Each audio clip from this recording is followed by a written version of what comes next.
Bonjour à tous, on se retrouve pour une nouvelle vidéo sur la chaîne Texamas. Cette fois-ci, on va parler carte mère en X670E ainsi que des cartes mères en X670 et on parlera aussi même des cartes mères en B650E et non E.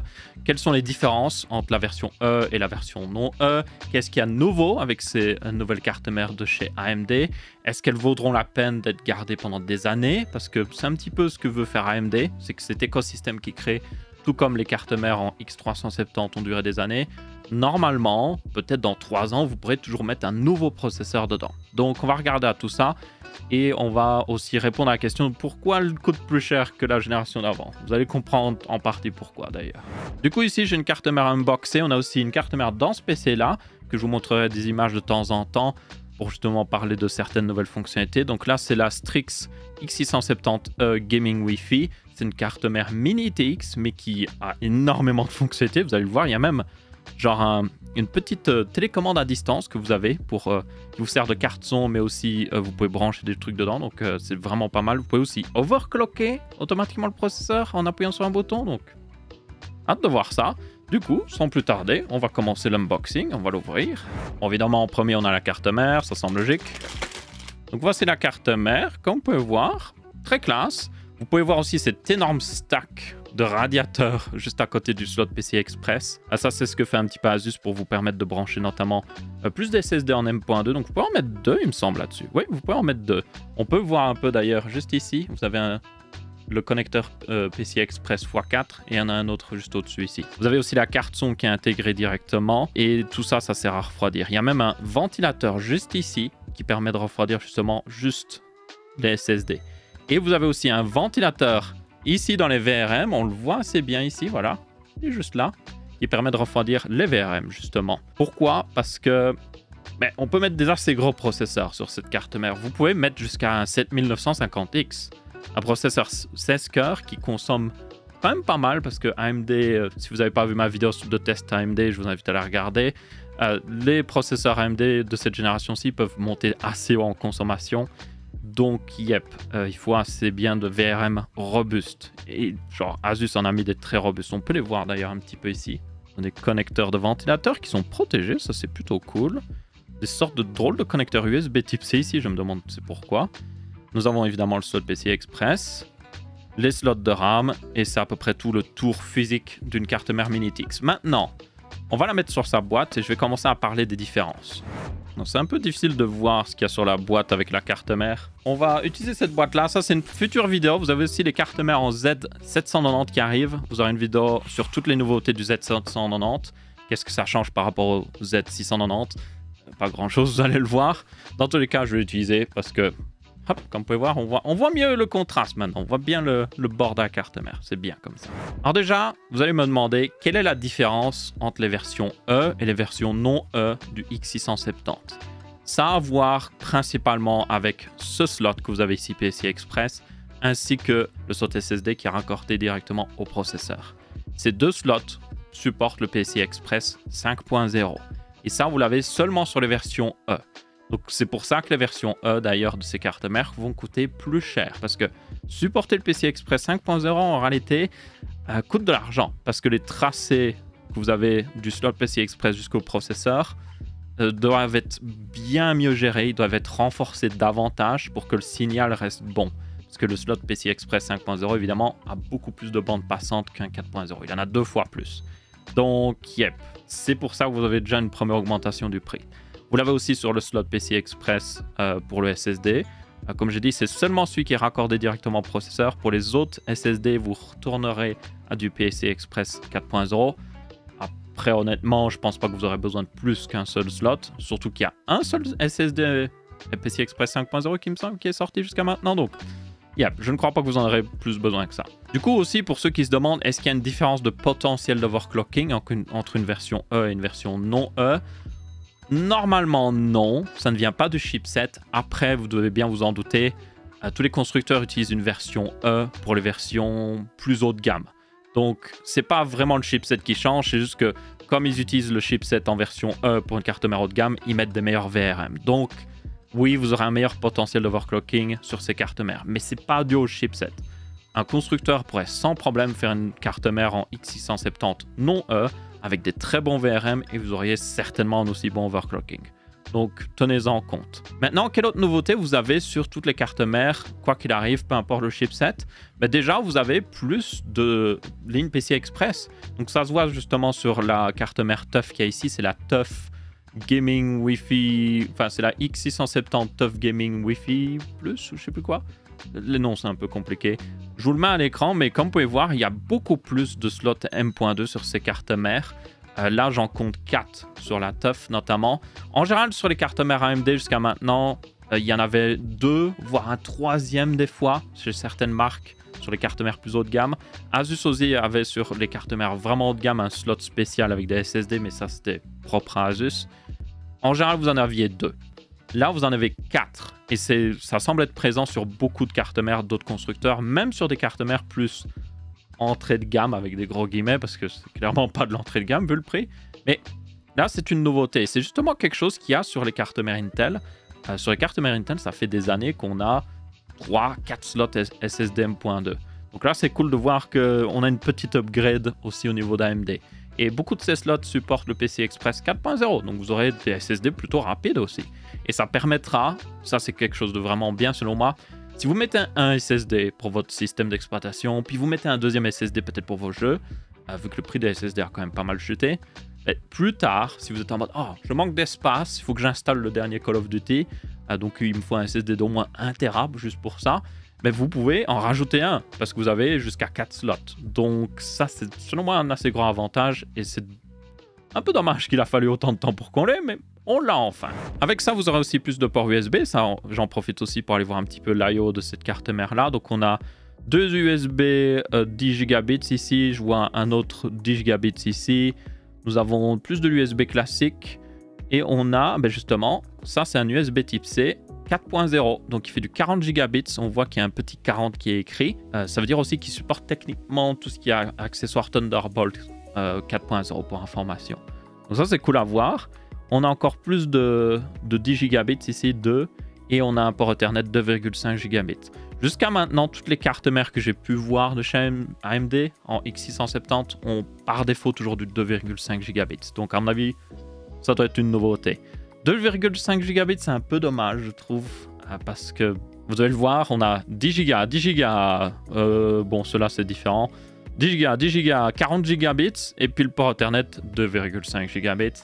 Pourrait avoir une petite upgrade, surtout sur une carte mère mini TX. Je pense qu'il pourrait peut-être monter un petit peu plus haut parce que c'est pas comme si vous pourriez rajouter une carte réseau pour avoir du 10 gigabits. On est coincé avec ce qu'il y a dessus. Donc ce serait bien qu'ils rajoutent un petit peu plus pour ceux qui veulent faire une station de travail très compacte. Maintenant, c'est une critique qui est valable pour tous les autres constructeurs de cartes mères, je tiens à le préciser. Ils mettent tous du 2,5 gigabits et le 10 gigabits c'est réservé pour les grosses cartes mères, ce qui est un petit peu dommage selon moi, même si je sais que tout le monde n'a pas besoin de 10 gigabits. Mais bon, si vous payez une carte mère, ici, la Mini TX, il me semble qu'elle coûte 500 €, vous pourriez attendre du 10 gigabits quand même au niveau réseau, ça ferait pas de mal. Sinon, on a aussi les antennes Wi-Fi ici, ça semble logique. On a... Ah oui, j'avais pas vu qu'il y avait un deuxième port USB type C 40 gigabits, il y en a un autre ici. Donc vous avez 2 40 gigabits. Et puis vous avez un port HDMI, forcément, parce que je vous rappelle que tous les Ryzen 7000, si vous ne l'avez pas vu dans ma vidéo de test, ont un chipset graphique intégré au processeur directement. Pas le meilleur, tenez-en compte, mais au moins ça vous permettrait de faire un PC de bureautique très avancé avec juste une carte mère comme ça qui serait très compacte. Ça pourrait être sympathique en vrai. Avec un 7950X, si vous avez juste besoin de puissance CPU et que vous n'avez pas besoin de GPU, ça peut être intéressant. Et c'est tout au niveau de l'IO ici. Enfin, c'est tout, mais pas vraiment tout, parce qu'on va découvrir évidemment l'accessoire qu'il y a dans la boîte. Pour le reste de cette carte mère, vous avez du RGB, vous avez beaucoup de connecteurs de ventilateurs. Tout ça, évidemment, c'est pas forcément propre au X670, je tiens à le préciser. Ça, c'est un USB 3.0 interne. On a un USB type C interne aussi. Et c'est à peu près tout de ce que je vois. Du coup, mettons de côté ça. Hop. Et on va regarder ce que nous avons d'autre dans la boîte. Qu'est-ce que c'est que ça? Ah bah tiens, c'est la télécommande. Donc elle se branche en USB type C, on le voit ici, il y a un USB type C. Nous avons aussi 2 jacks, un micro, enfin ça c'est on dirait un micro d'entrée et ça c'est un port de sortie, donc ça doit être pour le speaker, oui. Ok, sur les autres côtés il n'y a rien, à part celui-là, vous avez un autre USB et un USB type C. Donc ça, à mon avis, c'est pour brancher des accessoires, certainement. Voilà à quoi ça ressemble. Et puis vous aviez ceux-là aussi.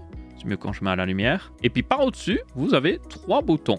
Ouh, satisfaisant. La molette ici. Je sais pas si vous pouvez l'entendre ici quand je vais devant le micro.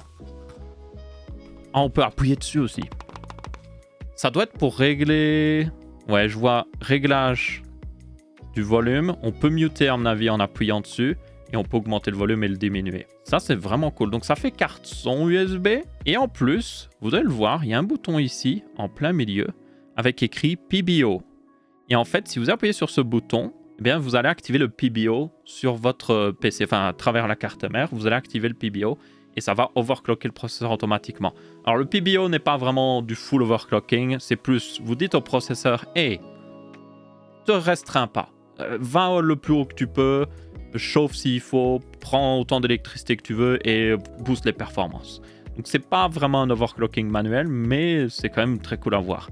On a aussi un bouton pour reset le BIOS, apparemment. Ça, c'est un peu dangereux, je pense. Et puis, le flex key. Je ne sais pas à quoi sert le flex key. Il faudrait regarder le manuel pour ça.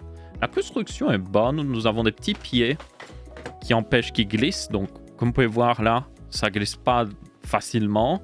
On a un petit logo et tout. Franchement, j'aime bien cette petite télécommande. Je trouve ça pratique parce que avoir les ports jack à l'arrière de la carte mère, là d'ailleurs, il n'y en a pas. Donc, c'est les seuls ports jack que vous avez d'ailleurs. Bon, à part si vous branchez le front panel audio, mais bon, ça, vous ne devriez pas l'utiliser. Mais les avoir à l'arrière d'un PC, c'est pas très pratique. Aussi, un autre problème avec les câbles jack à l'arrière, c'est que le signal n'est pas numérique, il est analogique. Donc, il est soumis aux interférences et tout ça. Donc, ouais. Le mieux, c'est une carte son USB, franchement. Et du coup, là, vous la fournissez dans la boîte, ce qui est quand même bien vu le prix aussi de la carte mère. Mais vous avez aussi des autres petites fonctionnalités, dont le bouton PBO. Ça peut être pratique, le bouton PBO.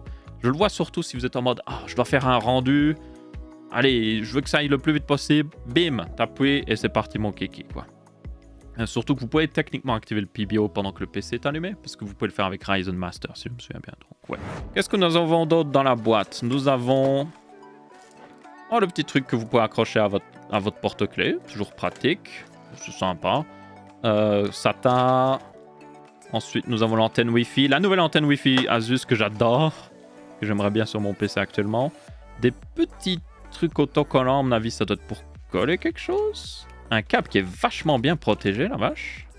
Pourquoi il est aussi bien protégé que ça?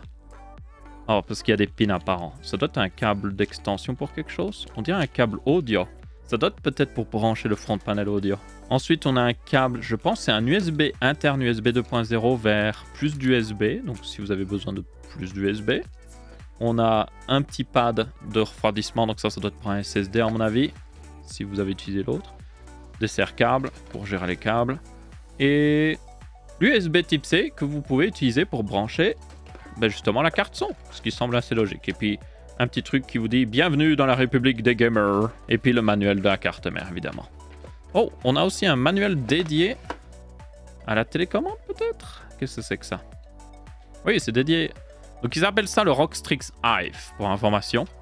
Un petit peu comme si c'était un nid d'abeilles ou je ne sais quoi. Ah, mais justement, je vais pouvoir voir les autres boutons.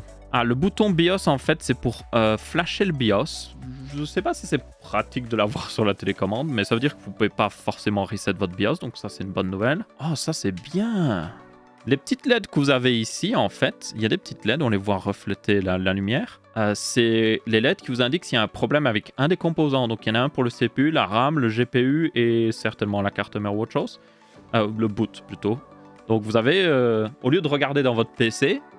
ce qui serait pas très pratique avec un PC Mini-TX parce que vous verrez pas la carte mère. Dès que vous mettez un refroidissement pour le CPU et la carte graphique, elle disparaît. Il n'y a plus de carte mère. Donc là, vous l'avez sur la télécommande, c'est vachement pratique en vrai. J'aime bien. Par contre, ouais, je sais toujours pas ce que ça sert le flex key. Donc c'est pour flexer sur vos ennemis dans les jeux, je suppose. Et pour information, pour brancher le Hive, vous devez le brancher sur ce port USB. C'est d'ailleurs indiqué, oui, il y a un petit logo, donc c'est absolument sur celui-là que vous devez le brancher. À mon avis, ce qu'ils font, c'est qu'ils interceptent ce que vous envoyez via le protocole USB, ce qui est possible, pour ceux qui ne savent pas. Et du coup, ils doivent regarder si vous envoyez des commandes spéciales, justement, qui viennent du Hive. Et puis, vous avez des autocollants. Si vous voulez mettre ça sur votre boîtier, peut-être. Et le dernier truc dans la boîte, c'est évidemment le manuel de la carte mère. Comme ça, vous pouvez voir la meilleure configuration mémoire. Bon, il n'y a que 2 slots, donc vous mettez les 2 slots occupés et puis c'est bon. Et du coup, c'est à peu près tout pour cet unboxing et aussi cette vidéo sur les cartes mères. Maintenant, les dernières cartes mères qu'on attend toujours, c'est les cartes mères en B650 ainsi que les B650E qui arriveront en octobre, donc très bientôt en réalité. Et personnellement, je suis assez impatient parce que les cartes mères en X670, notamment la version E, sont assez chères. Et du coup, si vous voulez rentrer dans l'écosystème, peut-être parce que vous trouvez que c'est assez future-proof, et ça a été le cas avec les anciennes cartes mères AMD, il faut quand même payer pas mal. Donc ouais, j'attends avec grande impatience ces cartes mères, voir déjà le prix et voir les fonctionnalités qu'on aura dessus. Il y aura moins de fonctionnalités, il y aura moins de slots PCI Express, ça on le sait très bien, il y aura moins de USB à l'arrière. Mais tant qu'on a ce qu'il faut et que ça marche bien, j'ai envie de dire, il n'y a pas besoin de plus. Du coup, on va rester là pour cette vidéo. Vous aurez, si j'y pense, un lien vers cette carte mère si vous voulez voir plus d'informations sur le site web d'Asus. Vous aurez aussi un lien vers ce PC que j'ai montré justement dans le test des Ryzen 7000. Il a été envoyé par Infomax pour que j'ai une config de test justement pour tester le 7600X. Donc encore un grand merci à eux. Et du coup, un grand merci aussi à Asus d'avoir envoyé la carte mère. C'est évidemment non sponsorisé, je tiens à le préciser. C'est juste pour vous parler des nouveautés et avoir quelque chose que je peux vous montrer. Donc merci à tous d'avoir regardé. Si vous avez bien apprécié, vous pouvez laisser un pouce bleu. Si vous n'avez pas apprécié, vous pouvez laisser un pouce rouge. On se retrouvera pour une prochaine vidéo et je vous dis ciao ciao.